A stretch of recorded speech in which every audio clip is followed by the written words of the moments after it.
historienne, journaliste, chercheuse à l'Institut de Relations internationales et stratégiques. Nous avons l'honneur d'accueillir aujourd'hui Sophie Bessis. Bonjour Sophie. Bonjour. Donc, quels sont d'après vous les 3 dossiers les plus brûlants de la rentrée? Tous les dossiers sont brûlants actuellement en Tunisie, que l'on prenne le dossier économique, que l'on prenne le dossier social, que l'on prenne le dossier politique. Mais je pense que le plus brûlant, c'est cesser de dire que tout est brûlant. C'est-à-dire que ce qui manque aujourd'hui au gouvernement et l'État tunisien, c'est le raisonnement sur le long terme. Il faut arrêter de réfléchir à court terme et commencer enfin à avoir une feuille de route qui dépasse les quelques jours, les quelques semaines, les quelques mois, et savoir ce que l'on veut faire de la Tunisie pour les années qui viennent. Ça, c'est le premier point qui me semble important. Le deuxième point, bien sûr, tout le monde en parle, c'est la remise en marche de l'État. Mais on parle beaucoup de cette remise en marche de l'État, mais on ne voit pas le début de cette remise en marche. Vous savez que l'État tunisien a été abîmé par 20 ans de dictature de Ben Ali et 3 ans de gouvernement de la Troïka, et que donc ses fonctions doivent être restaurées. Et malheureusement, actuellement, on ne voit pas qu'il y ait de décisions fortes pour restaurer non pas seulement l'autorité de l'État, mais surtout sa légitimité. Et ça, je crois que c'est très important. Et troisième point qui me semble important, et vous voyez que je ne raisonne pas seulement sur la rentrée politique, mais de façon un peu plus large, c'est que moi, ce que je crains beaucoup, c'est que notre classe politique, les partis politiques, les dirigeants de ce pays sont, je vais dire un mot très fort, mais je le dis exprès, sont en partie irresponsables. Irresponsables, qu'est-ce que je veux dire par là? C'est qu'on a l'impression qu'ils raisonnent en fonction de calculs politiques à court terme, pour servir des ambitions personnelles. L'ambition politique n'est pas illégitime, mais si elle remplace la vision politique, alors là c'est extrêmement grave. Et je crois que la classe politique tunisienne a besoin de se reprendre et de jouer enfin le rôle qui est celui d'une classe politique, c'est-à-dire de faire de la politique au sens noble du terme, et ce n'est pas le cas aujourd'hui. Et d'après vous, quels sont les enjeux? Alors, pour répondre au premier point, je crois que jusqu'à maintenant, le gouvernement a maintenant 8 mois d'existence et on ne sait pas quels sont ses objectifs clairs. Premier enjeu, définir des objectifs clairs.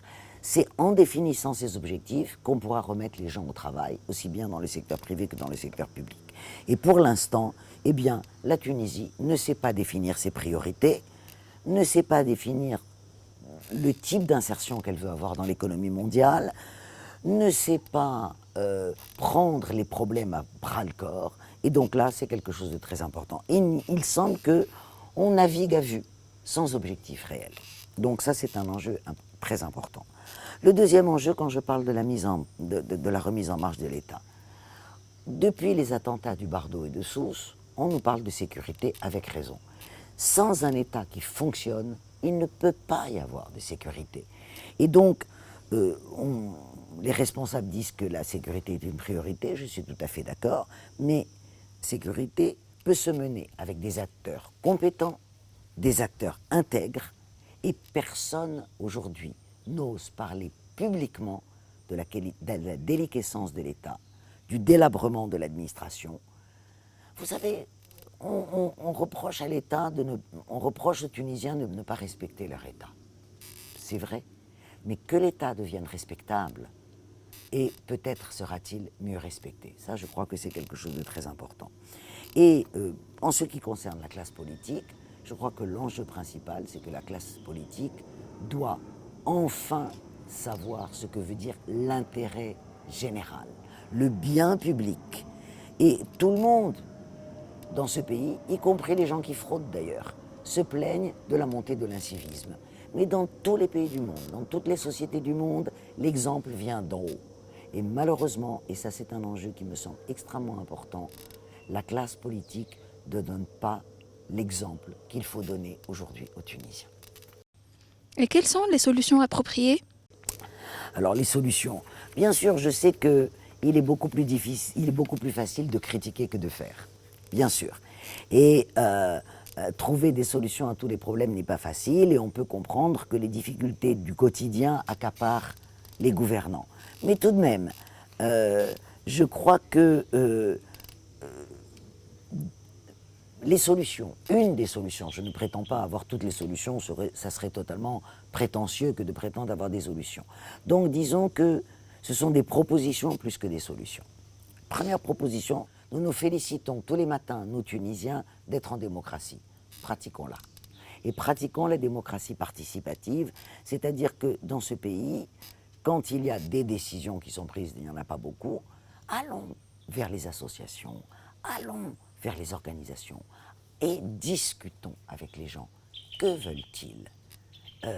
Il ne s'agit pas de faire de la démagogie, il ne s'agit pas de faire du populisme, ça non, mais écouter et savoir prendre les décisions qu'il faut en écoutant tout le monde et pas seulement les lobbies et pas seulement les interlocuteurs avec lesquels on a l'habitude de discuter, je crois que c'est extrêmement important. Qu'est-ce qui se passe aujourd'hui ?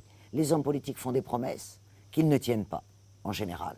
Les promesses ne sont pas tenues et, au contraire, si l'on parle vrai aux gens et qu'on leur dit « ce que vous demandez, ça, on peut le faire, ça, on ne peut pas le faire », eh bien, peut-être que les gens commenceront à prendre l'État au sérieux. Deuxième proposition, si je puis dire, c'est, moi ce qui m'inquiète beaucoup, c'est que je ne vois pas aujourd'hui, depuis la nomination du gouvernement, que la lutte contre la corruption ait pris un tour réellement sérieux. Or, la lutte contre la corruption est une priorité et on ne pourra rien faire si on ne lutte pas contre la corruption. Alors ça veut dire, là aussi, qu'il faut mettre en œuvre une politique globale. Si une partie du corps de la sécurité, une partie de l'administration est corrompue, c'est peut-être qu'il faut mettre en place une nouvelle politique salariale aussi. Et donc, nouvelle politique salariale, lutte contre la corruption, et pour mettre en place une nouvelle politique salariale, on va nous dire qu'il n'y a pas d'argent. Il faut le trouver. Où peut-on le trouver ? On peut le trouver dans une grande réforme fiscale qui n'a pas encore vu le jour. On peut le trouver dans la lutte contre les activités informelles. Il n'y a pas encore de véritable lutte contre les activités informelles. Là encore, je sais que c'est difficile, mais il faut commencer à mener ce type d'action. Et on a l'impression, pour l'instant, comme je vous le disais tout à l'heure, que le gouvernement navigue à vue. Et en ce qui concerne la classe politique, vous savez très bien que l'on parle d'un remaniement ministériel à la rentrée. Si ce remaniement a pour objet de redéfinir les rapports de force au sein du gouvernement, cela ne suffira pas. Une des propositions qui doivent être faites, à mon avis, c'est enfin de former une équipe gouvernementale resserrée, qui a une feuille de route claire, qui soit compréhensible par la population, qui la mette en œuvre sans démagogie, sans populisme, et qui essaye enfin de restaurer la confiance au sein de la population tunisienne. La population tunisienne n'a pas confiance dans ses élites, et ça, c'est quelque chose de très alarmant. C'est peut-être une des choses les plus alarmantes aujourd'hui en Tunisie.